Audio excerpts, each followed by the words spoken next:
नाज़रीन, हमने दो तीन खबरें इस सेगमेंट में डिस्कस करनी है। पहला तो हम करेंगे ये जो निकोलस मादुरो को उठाया गया है, इसमें हम बहुत सी दिलचस्प खबरें हैं और इसको कैसे उठाया गया और हुआ क्या। मियाँ साहब, तो पहले हम इस पे आ जाते हैं। मियाँ साहब, कुछ अर्सा पहले ये जो अब डेल्सी रोड्रिगेज, बड़ा खजा नाम उनका, ये कतर इनको भेजा था निकोलस मादुरो ने कि अमेरिकनों से उनसे मुलाकात हुई और कहा कि देखो दे दिला के तो काम ख़त्म कर लो। उन्होंने इनकी कोई एडवोकेसी तो की या नहीं की, लेकिन वहाँ लगता है कि वो कुछ ठीक, यानी लोग कह रहे हैं ये कि वहाँ पे कोई बात तय हुई। बज़ाहिर ये वो कह रहे थे कि जनाब यहाँ मादुरो के जाने के बाद जिसको उन्होंने नोबेल प्राइज़ दिया, वो जब पोजीशन लीडर, उसको अब ट्रक के नीचे दे दिया, उसको फारग कर दिया, इस्तेमाल करके फारग हो गया। तो ये सामने आती हैं और ये सामने आके तो पहले तो बड़ी गलतियाँ, क्यों उठाया है बंदा, वापस करो, इधर करो, इधर करो। उसके बाद पता चलता है कि ये वाइस प्रेसिडेंट और अब ये प्रेसिडेंट का अबूरी हल्फ इन्होंने उठा लिया है। और आते ही अगली दफ़ा जो वो बयान देती हैं वो ये बताती हैं कि आए मिल के बैठें और हम बात करते हैं। तो वहाँ पर फैसला ये हुआ था कि निकोलस मादुरो की जो क्योंकि उसको इतना डिमोनाइज कर चुके थे कि उसके साथ वो दोबारा बैठना नहीं चाहते थे। जी। तो ये जो खेल, और ये खातून कौन है, ये हुगो चेवेज़ की बड़ी करीबी थी। ह्यूगो चेवेज़ जानते हैं ना, ह्यूगो चेवेज़ वो लीडर था कि जिसके खिलाफ जब कू हुआ अप्रैल 2001 में, वो दुनिया का मुख्तसर तरीन कू था, फौजी कू था, वो 47 घंटे रहा था। यानी काजी साहब, इसका मतलब ये है कि घर का बेदी जो है वो लंका डा गया और जो मीर सादिक है उन्होंने जाके उसमें कतर में सौदा कर दिया उसको। अच्छा, अब दूसरी बात सुने, 47 घंटे का जो मार्शल लॉ था उसमें क्या हुआ कि जब अमेरिका ने CIA ने उसे करवाया था, तो जो उनका नुमाइंदा खड़ा होके ना मेरा फ्लोरेंस महल में बिल्कुल ले रहा था हल्फ, तो उसके कान में उन्होंने बताया कि ज्यादा नहीं 10 लाख लोगों ने मेरा फ्लोरेंस महल को अपने घेरे में ले लिया है और वो कह रहे हैं कि where is our president, where is Hugo Chavez. लेकिन काजी साहब, जो कुछ भी हुआ, नहीं, एक बात, आखिरी बात, अब देखें कि इसने क्या किया। 13 साल से ये हुकूमत में था, वो तमाम आसलात जो थी, जो तमाम उसने मेहनत कशों को ताकत दी थी, घर दिए थे, उनको पीछे करके ब्यूरोक्रेसी को अंदर ले आया, उसी ब्यूरोक्रेसी ने उसे मरवा दिया। जी काजी साहब, जो कुछ भी हुआ है ये बड़ी शर्मिंदगी वाली बात है कि एक सदर जो है, मुंतखब सदर, उसको उठा के ले गए और कल जिस तरह उनको पेश किया गया, सारे पूरी दुनिया ने इस पर जो है वो किया है। लेकिन काजी साहब, जो ईरान में हो रहा है, ईरान के अंदर जो मज़ारे फूट रहे हैं, वहाँ पर जो है वो बहुत सी हलाकतें भी हो चुकी हैं और वहाँ 48 घंटे की डेडलाइन भी दे दी गई है। वहाँ अमेरिका की जानिब से ये कहा गया है कि अगर गोली चलाई दोबारा तो या मज़ीद हलाकतें हुई तो वो मुदाखलत करेंगे। क्या ईरान में रजीम चेंज होने जा रही है? क्या ईरान को जो है वो तकसीम किया जा रहा है? अब दूसरी बात काजी साहब, मैं ये भी क्वेश्चन करता हूँ कि अमेरिका जो है ग्रीनलैंड भी हड़प करना चाहता है। अगर वो उसको हड़प कर जाता है, कोलंबिया भी हड़प कर जाता है, वो क्यूबा भी हड़प कर जाता है, इधर से रूस जो है वो यूक्रेन को जो है वो कब्जा कर लेता है, अमेरिका वहाँ ताइवान को अपना हिस्सा बना लेता है, तो क्या 2026 में दुनिया का जोग्राफिया चेंज होता हुआ नजर तो नहीं आ रहा कि जगह और नक्शा भी चेंज हो जाएगा? इट्स हार्ड टू से कि कैसे होगा, लेकिन एक मैं आपको बात बता दूं, ये जो अमेरिका का मेगा है ना, मेक अमेरिका ग्रेट अगेन, बात ये है, जेन जी भी अखाड़े में पहुंच चुकी है और ये खुद अमेरिका के अंदर ये जो मुनाफा होगा, अगर $4 ट्रिलियन का जितना तेल है, ये अगर अमेरिका को मिल जाता है तो क्या अमेरिका की आवाम को मिलेगा? 17 ट्रिलियन। जी, ये मिलेगा एलन मस्क एंड कंपनी को। ठीक है, अब बात ये है कि वहां पे ऑलरेडी बहुत ही एंटी अमेरिकन, भैया वो वक्त नहीं है, ये वो लैटिन अमेरिका नहीं है जिसमें आप उसमें लूला आ गया, इसके खिलाफ ब्राजील वाला आ गया, वो खड़े हो गए। ये क्यूबा की बात कर रहे हैं, क्यूबा में भी लाखों लोग जो हैं वो बाहर निकल आएंगे। लेकिन काजी साहब, वहां अगर मीर सादिक और मीर जाफर मिल गया तो? नहीं, मैंने आपको बताया ना कि जब अवाम 10 लाख अवाम महल को घेर लेती हैं तो मीर सादिक और मीर जाफर कान पकड़ लेते हैं। आपको पता है वो दुड़की लगा के भाग गया था। वो जिन जर्नलों ने वहां पे मार्शल लॉ लगाया था, वो उन्होंने तरले करके फिर उसको पार्डन भी कर दिया, सजा नहीं दी थी उसने। 47 आवर्स के बाद वो आके खड़ा। लेकिन काजी साहब, जो ईरान की सूरत हाल है उसको ईरान में देखते हैं, ईरान में देखें, इस्राइल जो है धमकी पे धमकी दे रहा है और तुर्किया को धमकी दे रहा है, मिडिल ईस्ट को धमकी दे रहा है। ईरान की जो तहरीक है वो एंटी गवर्नमेंट है, प्रो अमेरिका नहीं है। इसको इस तरह से पेंट ना किया जाए और अमेरिका इसको इस्तेमाल ना करे। वो जो एक बिठाया हुआ उसने रजा शाह पहलवी का बेटा, जिसको बिटी शिटी झाड़ के तो वो आगे करना चाहे, वो नहीं चलेगा। वहां लोग क्या कर रहे हैं, ये मैं कह रहा हूं ना कि ये जेन बी है, भूख है। साहब देखिए, जो इजराइल वो बाकायदा तौर पर इस पे लगा हुआ है, साजिश करने लगा हुआ है। वो तो साजिश ईरान के खिलाफ, पाकिस्तान के खिलाफ और अफगानिस्तान के अंदर भी कर रहा है। मैं आज आपको उनका मीडिया बार बार चीख के कह रहा है। देखिए, ना तो मैं तोतों से फाल निकालता हूं, ना मैं नजूमी हूं, मगर आज मैं ये काम करता हूं।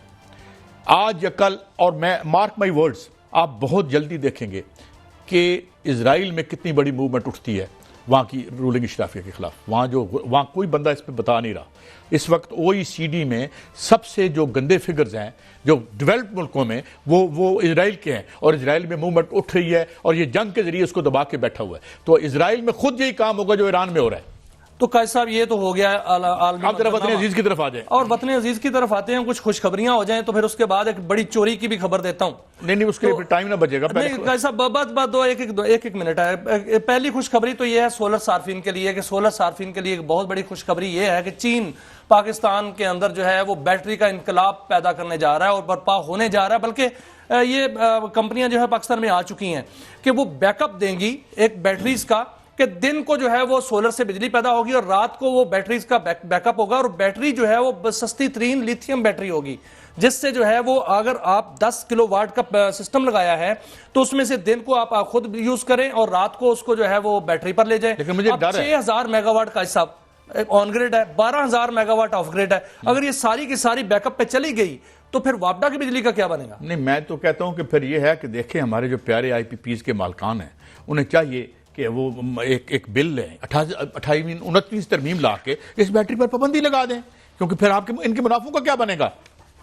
लेकिन कायद साहब पता क्या है, अब जो टेक्नोलॉजी है वो एडवांस होती जा रही है। आप देखें इसका तोड़ कैसे निकालेंगे। चीन ने ऐसे ऐसे सोलर पैनल बना लिए हैं जो फोल्डिंग भी हैं, वो फोल्ड भी हो जाते हैं और रात को भी बिजली पैदा करते हैं।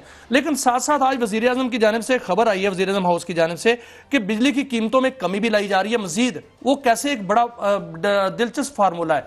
वो ये है कि जो कैप्टिव पावर्स प्लांट हैं 1444 उन पर जो है वो लेवी लगाई जा रही है। जो लेवी उन पर लगेगी वही लेवी जो है वो बिजली के सार्फिन को सब्सिडी के तौर पर दी जाएगी और हर दूसरे माह जो है बिजली की कीमत कम होगी। और ये भी कहा जा रहा है कि जो मौजूदा साल है इसमें बिजली की परचेज प्राइस जो है वो 26 से 28 रुपए फी यूनिट होगी। लेकिन अगर ये फार्मूला अप्लाई हो जाता है तो इससे बिजली की कीमत 20 रुपए फी यूनिट तक अगस्त तक आ जाएगी। चलिए मियाँ साहब, मैं ज़्यादा, मुझे लोग कहते हैं कि मैं कभी अच्छी खुशखबरी नहीं देता, मैं आज आपको एक खुशखबरी देना चाहता हूँ। जी, बात यह है कि प्राइम मिनिस्टर साहब ने करप्शन के खिलाफ एक 15 रुकनी कमेटी बना दी है। जी, और मेरा दिल बलियों उछल रहा है। एक कितनी ऐसी उजली शख्सियत हमारी, और वो जो है वो करप्शन तो बेचारी घर में सुना है थर थर कांप रही है कि हुण मेरा बनेगा की। PM साहब ने, ये बड़ी भारी कमेटी है, देखिए बड़ी भारी कमेटी है, और ये मतलब एक तो होती है जैसी कमेटी पाने यहाँ, ये वो कमेटी नहीं है। सर देखें, IMF ने यह कहा है कि 5300 अरब रुपए की करप्शन होती है। IMF ने कहा है कि इसको खत्म किया जाए और मनी लॉन्ड्रिंग खत्म की जाए। आज 15 रुकनी कमेटी बन गई है वजीर कानून आजम नजीर तारड़ साहब की जो है वो सरबराही में। उसमें सेक्रेटरी खजाना है, और DG FIA है, DG NAB है उसमें। और ये कमेटी जो है ये 5300 अरब रुपए की जो करप्शन है उसको रोकेगी और मनी लॉन्ड्रिंग को रोकेगी। बस मैं इससे आगे, मैंने आपसे स्टील मिल की खबर लेनी है। ये कमेटी बनी है या कमेटी वालों की कमेटी निकल आई है, ये तो तारीख बताएगी, इस बारे में मैं खामोश हूं। आप फरमाइए कि स्टील मिल में माशाल्लाह जो कितना चोरी हो चुकी है अब तक। देखें कायद साहब, ये बड़ी होशरबा खबर है और आज इसका इंकशाफ हुआ है कौमी असम्बली की कायमा कमेटी बराए सनतो पैदावार में। वहां पर FIA के हुकाम भी थे और वहां पर स्टील मिल्स हुकाम भी थे और वहां पर वजारत के हुकाम भी थे। जब उनसे पूछा गया कि चोरी का केस आया है तो उन्होंने कहा 11 अरब रुपए की चोरी हुई है। 11 अरब का क्या चोरी हुआ भाई? उन्होंने कहा कॉपर चोरी है और हीरा चोरी हुआ। एक हीरा था स्टील मिल्स के अंदर 2.5 किलो का, वो चोरी हो गया और उसकी जो मालियत बताई जा रही है वो उसकी कोई टेक्निकल काम था, वो आप बता रहे थे, प्लाटिनम था, वो प्लाटिनम था, उसको हीरा कहते हैं। वो बड़ा जो है वो कीमती धात है, उसका वहां पर जो है वो बाकायदा तौर पर स्टील मिल्स में वो इस्तेमाल होता था और वो चोरी हो गया है पूरे का पूरा। और कॉपर वहां से बड़ी मिकदार में चोरी हुआ है। और आज मैंने फिर उस पर खोज लगाई कायद साहब कि FIA ने एक इंक्वायरी की थी, 284 अरब रुपए का वहां से सामान चोरी हुआ है अब तक और 25% जो स्टील मिल है वो चोरी हो चुकी है, उसका सामान चोरी हो चुका है। उसकी जो जमीन है 1900 एकड़ है, 19,000 एकड़ बताते हैं, 19,000 एकड़ पे 2,000 एकड़ पे कब्जा हो चुका है। और ये वो DC, मुझे पीपल्स पार्टी के MNA ने बताया था, टीवी प्रोग्राम में मैंने सवाल पूछा था, उन्होंने कहा जी हमने DC रेट पे वो ले ली थी। अब ये नहीं पता कि गवर्नमेंट के किस आदमी, नहीं सर, एक कायमा कमेटी में ही आया था कि उसमें कब्जा हो गया है। हाँ। उस पर राणा तनवीर साहब जो हैं वो उस वक्त वजीर थे कायमा कमेटी के। अच्छा, वो 284 अरब की क्या बात है? 284 की कायद साहब कीमती सामान है जिसमें कॉपर है, जिसमें वो हीरा भी आता है, जिसमें जो मशीनरी है उसमें लोहे के बड़े बड़े जो है वो जो स्टील्स के पार्ट्स हैं वो हैं, उसमें 132 केवीए की बिजली की तार है। ये सारे के सारे बहुत ज्यादा बड़े बड़े ट्रकों पर लाद के जो है ना ये सामान अल्लाह करे 284 अरब रुपए इसकी मालियत है। नहीं, मैं मियां साहब कह रहा हूं कि अल्लाह करे कि ये सारा माल गबन मिल जाए, और हमारी दुआ है और सरकार से दुआ है कि इस हीरे को किसी मंडी में ना पहुंचने दे और इससे पहले इसको बाजियाब कर ले।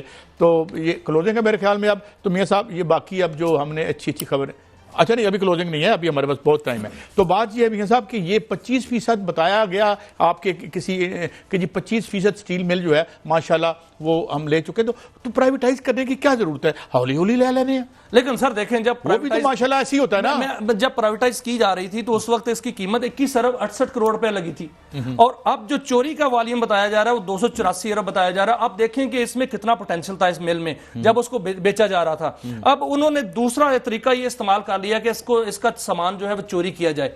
इसमें कॉपर बहुत बड़ी मिकदार में है कायद साहब, ये मिल्स जो है इसमें कॉपर, वो कॉपर जो हाई क्वालिटी का कॉपर है वो इस वक्त अगर निकाला जाए जो रिकॉर्डेक्स से निकल रहा है उसकी अरबों डॉलर मालियत है, और ये कॉपर बाकायदा तौर पर रिफाइन हालत में वहां से जो है वो चोरी किया जा रहा है। और इसके अलावा वहां पर जो है वो जो आयरन है, जो वहां पर स्टील है, बाकायदा स्टील की प्रोडक्ट्स जो पड़ी हुई थी वो भी चोरी हो रही हैं। वहां से जो है वो जो कीमती धातुएं हैं वो भी चोरी हो रही हैं। मियां साहब माफी चाहता हूं, इस पे हम कल मजीद बात करेंगे कि हमारे असासे कौन बचाएगा।